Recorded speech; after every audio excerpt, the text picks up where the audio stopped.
बिस्मिल्लाहिर्रहमानिर्रहीम। अस्सलाम वालेकुम बेटे, उम्मीद है आप सब लोग खैर वाफियत से होंगे। आज हमारे पास है क्वार्टर टेस्ट 3 और क्वार्टर टेस्ट 3 स्टार्ट करने से पहले जैसा कि हमने कहा था कि हम हमारे मेरे यूट्यूब चैनल पर आने वाले कुछ कमेंट्स को देखेंगे और कुछ कमेंट्स जो आज मैंने शामिल किए हैं वो मैंने 4 कमेंट शामिल किए हैं। इसमें सबसे पहला जो कमेंट है वो अक्सा बेटी का है। You are the best teacher on YouTube. बहुत शुक्रिया बेटे, thank you so much for your words, for your appreciation.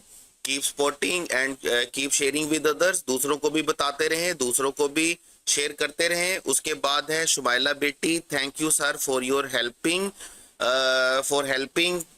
My player. बेटे मैं हमेशा से कहता हूं कि अपने बेटों और बेटियों के लिए I am always available. Keep supporting, keep sharing. उसके बाद है मोहम्मद मुजम्मिल, बड़ा ही खूबसूरत, बड़ा ही अच्छा कमेंट किया है और गालबन मैंने ये सारे हार्ट गिने इसके। इसने 38 हार्ट्स बनाकर एक कमेंट किया है। अब ये 38 के पीछे पता नहीं कोई राज है या ये रैंडमली बनाता रहा, जहां पर थक गया तो इसने बनाने छोड़ दिए। Sir love you Mohammed Muzammil बेटे, love you too. Keep supporting. बहुत शुक्रिया आप लोगों के वर्ड्स का।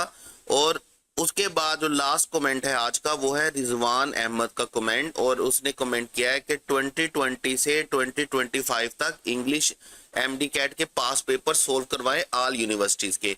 बेटे इंशाल्लाह ताला मैं इस पे वर्किंग कर रहा हूँ। इंशाल्लाह ताला 2020 से नहीं 2019 से 2024 तक, ठीक है। 2025 का तो बेटे अभी पेपर होना है ना, तो 25 का तो मैं करवा नहीं सकता अभी। तो 2019 से 2024 तक सारी यूनिवर्सिटीज, यानी कि हमारे पास यूएचएस है, यूएचएस के बाद नम्स के पेपर भी इसमें शामिल होंगे।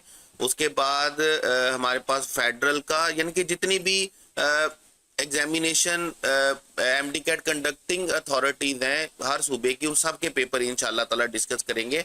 इंशाल्लाह ताला आप लोगों के लिए बड़ा फायदेमंद होगा। तो बहुत जल्द आपको ये पास पेपर की डिस्कशन आना शुरू हो जाएगी। उसके बाद अब हम आ जाते हैं इन कमेंट्स के बाद। आप सबका बहुत शुक्रिया बेटे, आप सबके प्यार का, सपोर्ट का बहुत शुक्रिया, दुआओं में याद रखें। अब आ जाते हैं हम बेटे अपने टेस्ट की तरफ और हमारे पास क्वेश्चन है, हम स्टार्ट कर रहे हैं 141 से, अ स्पेशियस डार्क। और आप देख रहे हैं कि यहाँ पर 2 अरेंजमेंट्स ही सिर्फ हमें दी गई हैं, 2 एडजेक्टिव के साथ। एक वर्ड है हमारे पास स्पेशियस, एक वर्ड है हमारे पास डार्क। यहाँ डार्क को पहले लिखा गया है, यहाँ स्पेशियस को पहले लिखा गया। आप देखिए स्पेशियस को जब हम देखते हैं तो स्पेशियस हमारे पास कौन सा एडजेक्टिव है?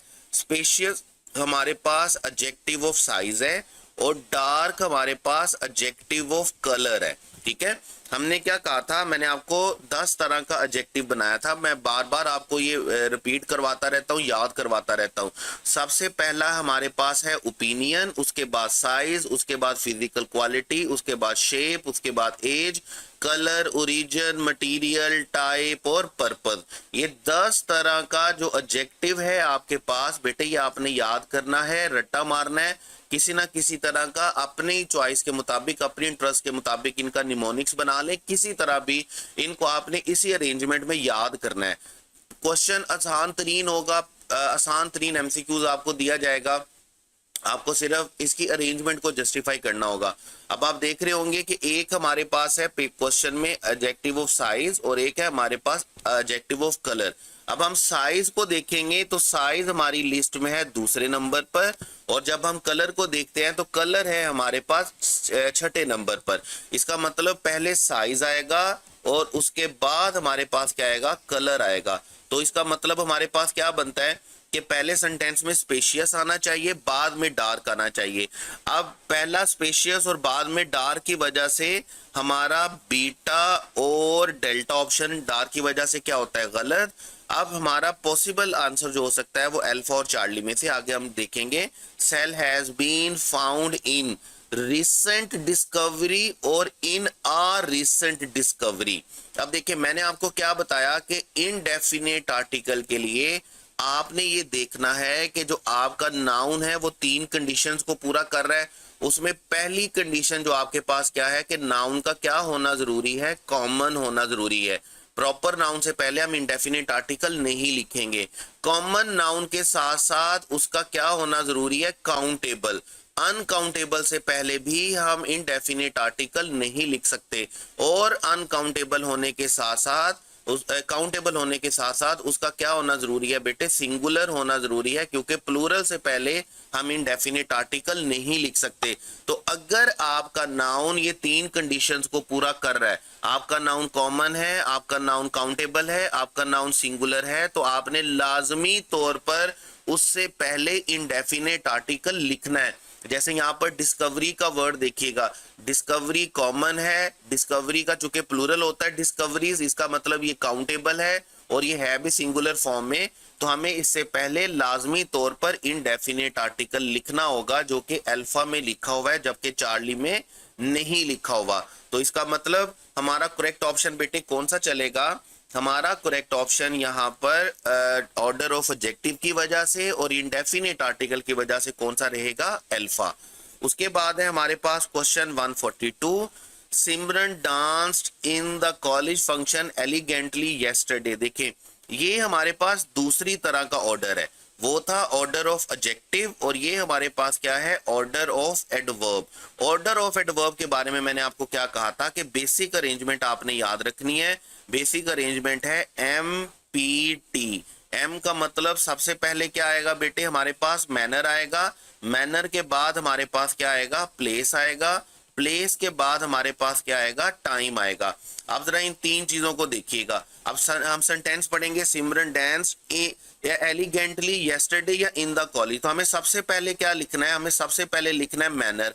अब मैनर क्या है, एलिगेंटली, इसका मतलब क्या है कि ना तो इन द कॉलेज आ सकता है ना ही येस्टरडे आ सकता है, जिसकी वजह से हमारा अल्फा और चार्ली ऑप्शन क्या होता है, गलत। उसके बाद कहता है एलिगेंटली, उसके बाद हमें क्या लिखना है, प्लेस, वेयर।